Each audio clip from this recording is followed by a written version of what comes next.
ସମସ୍ତଙ୍କୁ ନମସ୍କାର। ପ୍ରଭୁ ଯୀଶୁଙ୍କର ମଧ୍ୟ ନମସ୍କାର। ଆମ୍ଭେମାନେ ସମସ୍ତେ ପ୍ରଭୁଙ୍କର ବିଶ୍ୱାସ ଦ୍ୱାରା ଏହି ଜୀବନ ଆମେ ଏହି ପୃଥିବୀରେ ଆସିକି ପାଇଅଛୁ। ସେତିକି ମୁଁ ଧନ୍ୟବାଦ ସମସ୍ତଙ୍କୁ ନମସ୍କାର। ମୋ ନାଁ ଶ୍ରୀ ରାଜେଶ ମଲ୍ଲିକ।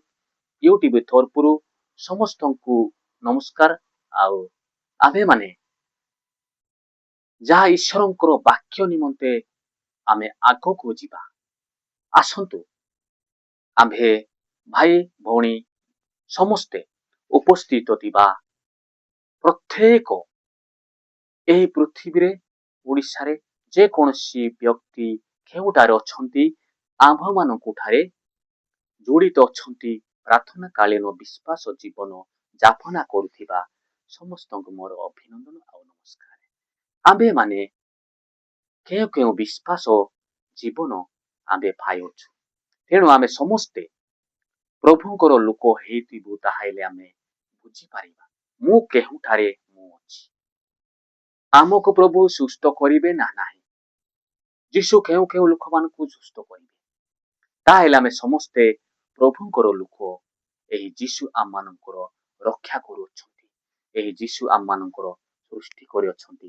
ତାହେଲେ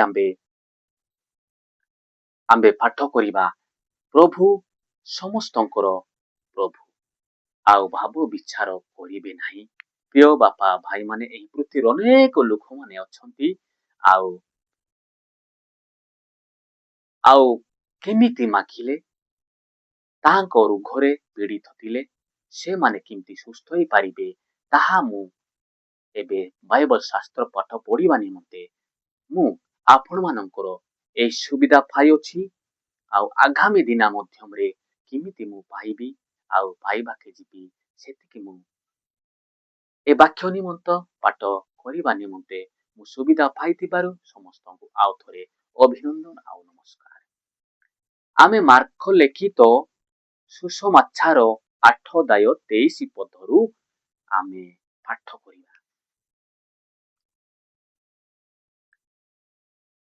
ତେଣୁ ସେ ଅନ୍ଧଟିକୁ ତାହାକୁ ଧରି ହାତ ଧରି ଗାଁ ବାହାରକୁ ଘେନିଗଲେ।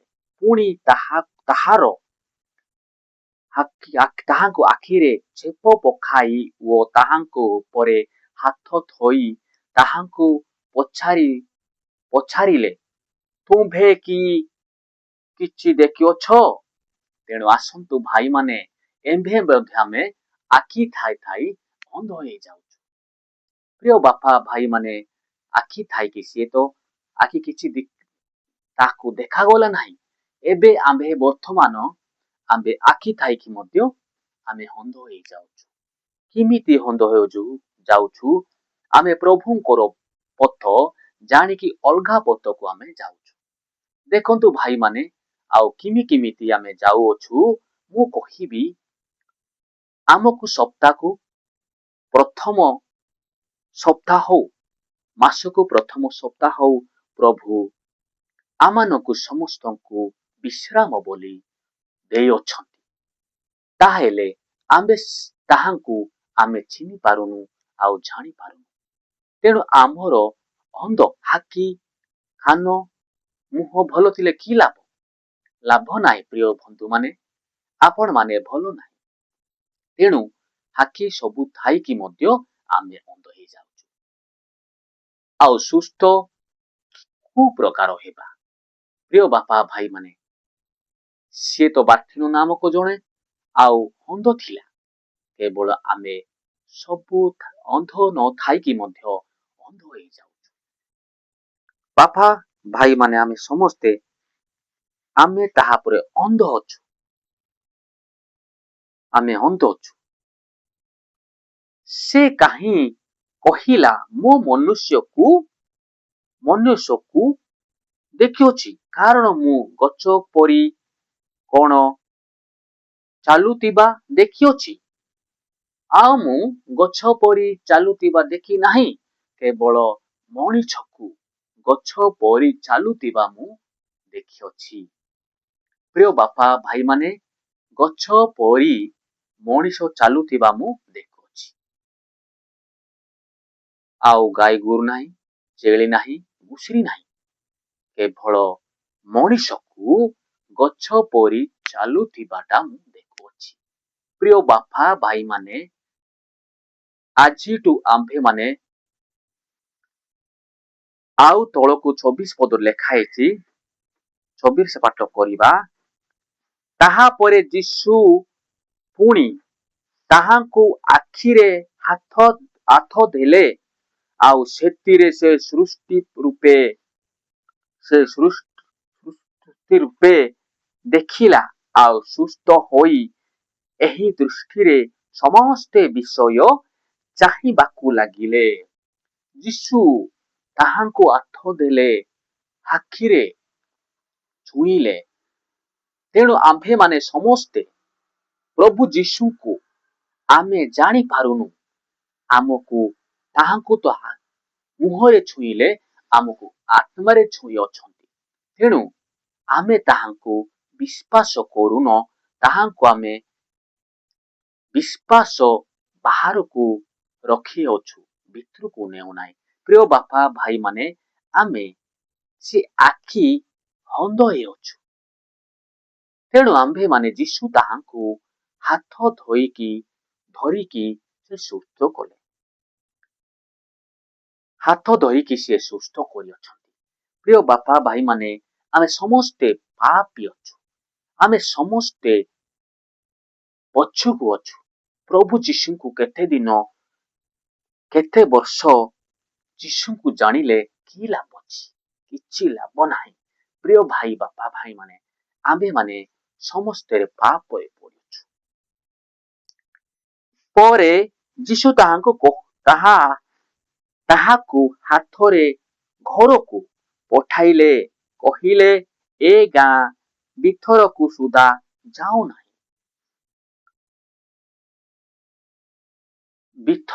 ଗାଁ ଭିତରକୁ ଯାଅ ନାହିଁ। ତାହା ଆମ୍ଭେମାନେ ଗାଁ ଭିତର ହଉଛି, ଆସନ୍ତୁ, ତୁମେ ପାପର ଥିଲ, ତାହାହେଲେ ଏ ଗାଁକୁ ଯିବ ନାହିଁ। ତୁମେ ପୀଡ଼ିତ ଥିଲ, ତାହା ଏ ଗାଁରେ ପ୍ରବେଶ କରିବ ନାହିଁ।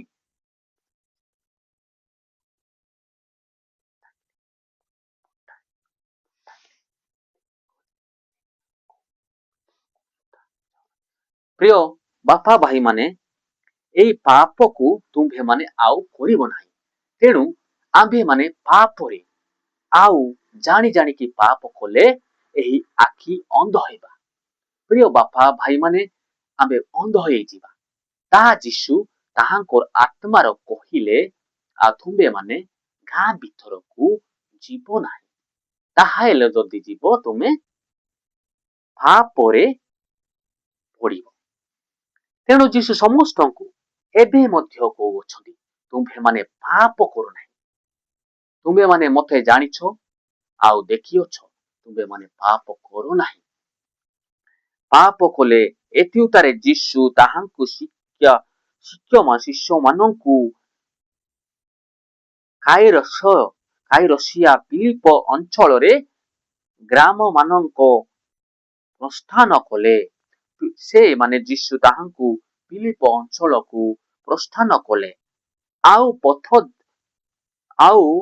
ପଥ ମଧ୍ୟରେ ଆପଣା ଶିଷ୍ୟମାନଙ୍କୁ ପଚାରିବାକୁ ଲାଗିଲେ, ମୁଁ କିଏ ବୋଲି କହେ, ଲୋକେ କଣ କହନ୍ତି?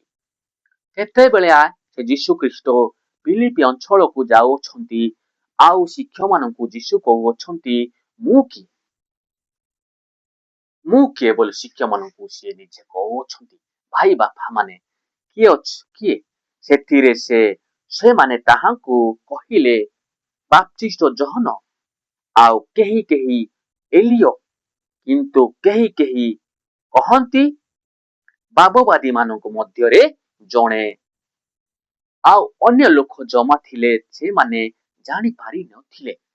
କେହି କହୁଛନ୍ତି ଭାବବାଦୀ, ଆଉ କେତେ ଲୋକ କହୁଅଛନ୍ତି ଏଲିୟ, ଆଉ କେତେ ଲୋକ କହୁଅଛନ୍ତି ଭାବବାଦୀ ମଧ୍ୟରେ ଜଣେ।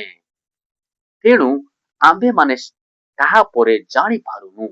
ପ୍ରିୟ ବାପା ଭାଇମାନେ, ଆମେ ଯଦି ଜାଣିଥାନ୍ତୁ, ତାହେଲେ ପ୍ରଭୁଙ୍କୁ ଆମେ ଆତ୍ମା ରଖିଥାନ୍ତୁ।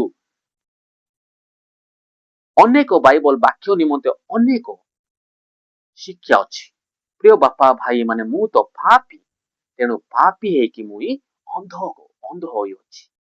ତେଣୁ ଅନ୍ଧ ହୋଇନଥାନ୍ତି ମା, ତାହେଲେ ମୁଁ ପ୍ରଭୁଙ୍କର ବାଟ ଚାଲୁଥାନ୍ତି। ସେ ସେମାନଙ୍କୁ ପଚାରିଲେ, କିନ୍ତୁ ମୁଁ କିଏ ବୋଲି ତୁମେମାନେ କଣ କହୁଅଛ? ପିତର ତାହାଙ୍କୁ ଉତ୍ତର ଦେଲେ, ଆପଣ ଖ୍ରୀଷ୍ଟ। ଯୀଶୁ ତାଙ୍କୁ କହିଲେ, ତୁମେ କଣ କହୁଛ? ତୁମେ କଣ କହୁଅଛ? ଖାଲି ଯୀଶୁ ଖ୍ରୀଷ୍ଟ ଲୋକ, ଖ୍ରୀଷ୍ଟିଆନ ଲୋକ ବୋଲେ ହବ ନାହିଁ। ପ୍ରିୟ ବାପା ଭାଇ ମାନେ, ପିତର ତାହାଙ୍କୁ କହିଲେ, ସେମାନଙ୍କୁ ପଚାରିଲେ, କିଏ ପଚାରିଲେ? ଯୀଶୁ ପଚାରିଲେ, ମୁଁ ବୋଲି ତୁମ୍ଭେମାନେ କଣ କହୁଅଛ? ପିତର ତାହାଙ୍କୁ ଉତ୍ତର ଦେଲେ, ଆପଣ ଖ୍ରୀଷ୍ଟ। ଆମ୍ଭେମାନେ ପିତର ଯାହା କହିଲେ, ମୁଁ ଜଣେ କିଏ? ମୁଁ ଯଦି ଯୀଶୁ ଖ୍ରୀଷ୍ଟଙ୍କୁ ଜାଣି ପାରୁନାହିଁ, ମୁଁ ପାପ କରୁଛି। ମୁଁ ଯଦି ଯୀଶୁ ଖ୍ରୀଷ୍ଟଙ୍କୁ ଜାଣି ପାରୁନାହିଁ, ମୁଁ ପାପ କରୁଛି।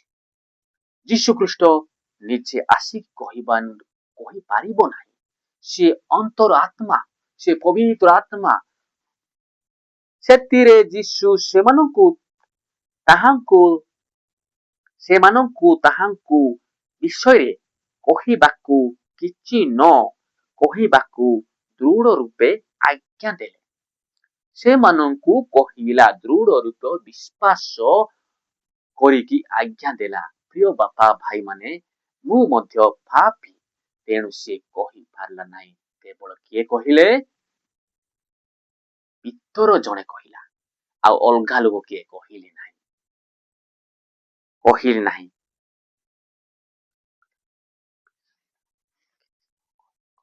ତେଣୁ ଆମ୍ଭେମାନେ ପାପୀ ହେଲେ ମଧ୍ୟ ଆମ୍ଭମାନଙ୍କୁ ପ୍ରଭୁକୁ ଆମେ ଚିହ୍ନିବାକୁ ପଡିବ। ଯୀଶୁ ଖ୍ରୀଷ୍ଟଙ୍କୁ ଚିହ୍ନିବାକୁ ପଡିବ। ଆମେ ଅନ୍ଧ ହେଇକି ଆମେ ରହିବା ନାହିଁ। ଆମେ ଅନ୍ଧ ହେଇକି ରହିଲେ ଲୋକମାନେ ଲଜ୍ଜା କରିବେ। ଇଏ ଖ୍ରୀଷ୍ଟିଆନ ପ୍ରଭୁଙ୍କୁ ଜାଣି ଅଛନ୍ତି, ଜାଣି ଇଏ ମଦ ପିଉଛନ୍ତି, ଜାଣି ନାଶ ଖାଉଅଛନ୍ତି, ଜାଣି ଖରାପ କାମ କରୁଛନ୍ତି ବୋଲି କହିବେ। ପ୍ରିୟ ବାପା ଭାଇ ମାନେ, ଭଉଣୀ ମାନେ, ଆମ୍ଭେମାନେ ପ୍ରଭୁ ଯୀଶୁଙ୍କର ଲୋକ ହେବାର ଅଛି। ଆଉ ପ୍ରତ୍ୟେକ ରବିବାର ପ୍ରତ୍ୟେକ ସୁସମାଚାର ଆଉ ମିଶନାର ମାନେ ଫାଦର ମାନେ କହିବାଟା ଆମେ ଶୁଣିବାକୁ ପଡିବ। ତେଣୁ ସେ ଅନ୍ଧ ଲୋକ ପରି ଆମେ ହେଲେ, ଆମେ ଆଖି ଥାଇ ମଧ୍ୟ ଅନ୍ଧ ହଉଛି। ତେଣୁ ଆମେ ଆଜିଠୁ ପ୍ରଭୁ ଯୀଶୁଙ୍କୁ ଆମେ ବିଶ୍ୱାସ କରିବା, ଆଉ ତାହାଙ୍କୁ ପ୍ରଥମେ ପ୍ରଭୁ ଯୀଶୁଙ୍କୁ ଆମେ ଆରାଧନା କରିବା। ତାପରେ ଆମେ ଇଆଡେ ସିଆଡେ ଅନେକ ଜିନିଷ ଆମେ ଛୁଇଁ ପାରିବା। ଆପଣ ମାନଙ୍କୁ ମୁଁ ଏ ଭିଡିଓରେ ଯଦି ଆପଣ ମାନଙ୍କୁ ଭଲ ଲାଗିଲା, ଲାଇକ୍ ସବସ୍କ୍ରାଇବ କରନ୍ତୁ, ସେୟାର କରନ୍ତୁ। ଆସନ୍ତା ଭିଡିଓରେ ଆପଣ ମାନଙ୍କୁ ଯଦି ଭଲ ଲାଗିଲେ କମେଣ୍ଟ ମଧ୍ୟରେ ମତେ ଜଣାନ୍ତୁ। ରହିଲି, ନମସ୍କାର।